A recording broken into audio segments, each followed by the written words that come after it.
ఉన్న పార్టీ ఆ పార్టీని ఏమనాలో నాకు తెలియదు. కోడికత్తి పార్టీ, గొడ్డలి, వైసీపీ కాదు గొడ్డలి పార్టీ మా తమ్ముడు చెప్తున్నారు. కానీ మీరందరూ ఒకటి గుర్తుపెట్టుకోవాల్సిన అవసరం ఉంది. నేరాలు చేసే ప్రవృత్తి ఉండే వ్యక్తులు రాజకీయాలకు పనికి రారు.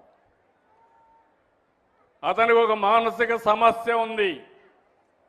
ఆ సమస్య అందరినీ మోసం చేయడం, అవకాశం ఇస్తే అందరినీ నాశనం చేయడం.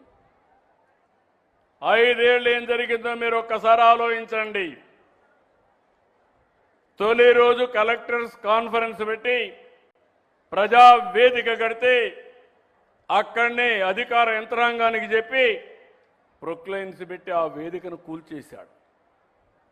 అంటే ఆ వేదిక కట్టడానికి 2 ఏళ్ళు 1 సంవత్సరం పడుతుంది, కూల్చడానికి గంటే. అదే మరిగా పోలవరాన్ని కష్టపడి 72% పనులు పూర్తి చేశాం. పోలవరం పూర్తయి ఉంటే ఈ రాష్ట్రానికి ఒక వరంగా తయారయ్యేది.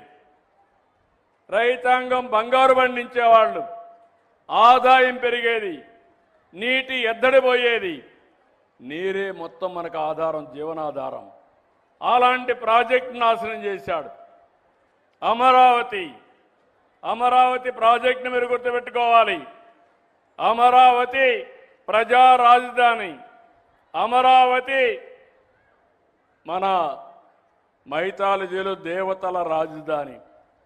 అలాంటి అమరావతిని ఎడారని, శ్మశానమని మొత్తం నాశనం చేసే పరిస్థితికి వచ్చారు. ఇవి చూసినప్పుడు నాకు చాలా బాధేస్తుంది. ఒక వ్యక్తి నిర్మాణం చేయగలుగుతాం, అదే ఎన్డీఏ ఈరోజు నిర్మాణం చేస్తున్నాం. అదే ఒక వ్యక్తి విధ్వంసం చేయగలుగుతాడు. ఆ విధ్వంసం మళ్ళీ రాబోయే రోజుల్లో కరెక్ట్ చేయాలంటే కొన్ని సమస్యలు ఉంటాయి. కొన్ని మనం ఎప్పటికీ శాశ్వతంగా కూడా రెక్టిఫై చేయలేం. మీరు ఒకే విషయం ఎందుకు చెప్తున్నానంటే, ఈరోజు దీపావళి చేస్తున్నాం. దేనికి చేస్తున్నాం దీపావళి? జ్ఞాపకం ఉందా మీ అందరికీ? నరకాసురుడు వధ. దాని తర్వాత మనం దీపావళి చేశాం. సందేశం ఏంటి? ఒక దుర్మార్గుడు చనిపోయాడు, సమాజం బాగుపడింది. అలాంటి దుర్మార్గుల్ని మళ్ళీ జీవితంలో సహకరించకూడదనే ఉద్దేశంతోనే మనం దీపావళి పండగ చేసుకుంటున్నాం. అంటే ఇంకా ఒకరిద్దరు సపోర్ట్ చేసే పరిస్థితి. ఎవరైనా మీరు ఆలోచించిన, మీ గుండె మీద చేసుకొని ఆలోచించండి. ఎక్కడైనా ఎవడైనా ఇలాంటి సాహసం చేస్తాడని అడుగుతున్నా.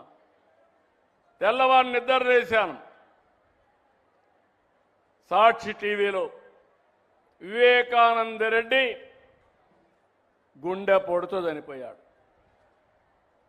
నేను మనిషే కదా, అయ్యో పాపం మంచోడు అనే అభిప్రాయం నాకు వచ్చింది. 2 గంటల తర్వాత అన్ని టీవీల్లో కూడా వాళ్ళందరూ ఇదే మాట్లాడడం మొదలుపెట్టారు. ఆయన కూతురు అడిగింది, మీరు ఇన్వెస్టిగేషన్ చేయండి, పోస్ట్ మార్టం చేయండి, నాకు అనుమానం ఉంది అని. మనకి ఏ సంబంధం లేదు కాబట్టి నేను ఇన్వెస్టిగేషన్ చేయమన్నాను. చేశారు. చేస్తానే గొడ్డలితో మెదడంతా కూడా బయటకు వచ్చేట్టుగా విపరీతంగా నరికేశారు.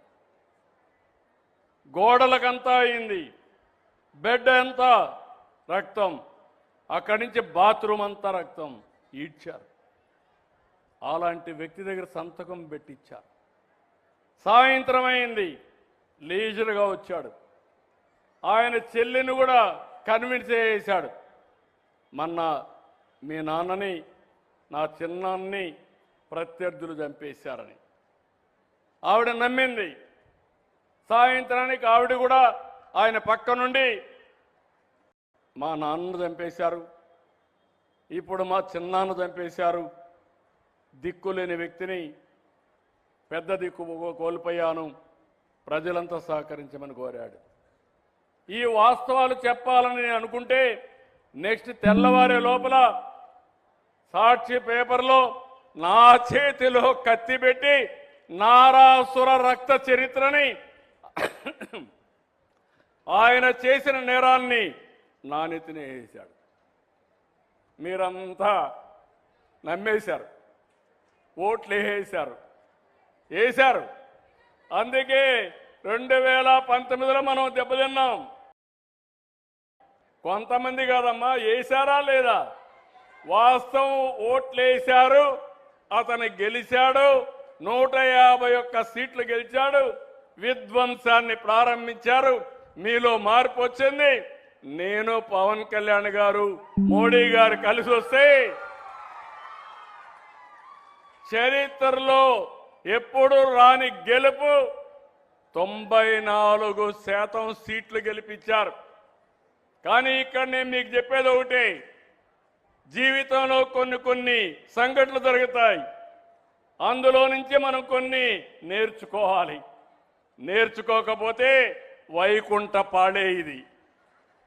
నేను బాగా డెవలప్ చేయడం, ఎవడో వచ్చి విధ్వంసం చేయడం, మళ్ళా నేను నిలబెట్టడం, ఇది శాశ్వతంగా ఉంటుంది. మీ అందరిలో ఒకే ఆలోచన అడుగుతున్నా, భవిష్యత్తులో మనకు వైకుంఠపాళి వద్దు, ఎన్డీఏనే ముద్దు. మీ రాబోయే రోజుల్లో మీరందరూ ముందుకొస్తే ఒక అభివృద్ధి, ఒక సంక్షేమం, ఇబ్బంది లేనటువంటి సుపరిపాలన ఇచ్చే బాధ్యత మాదన్నీ మీకు తెలియజేస్తున్నా.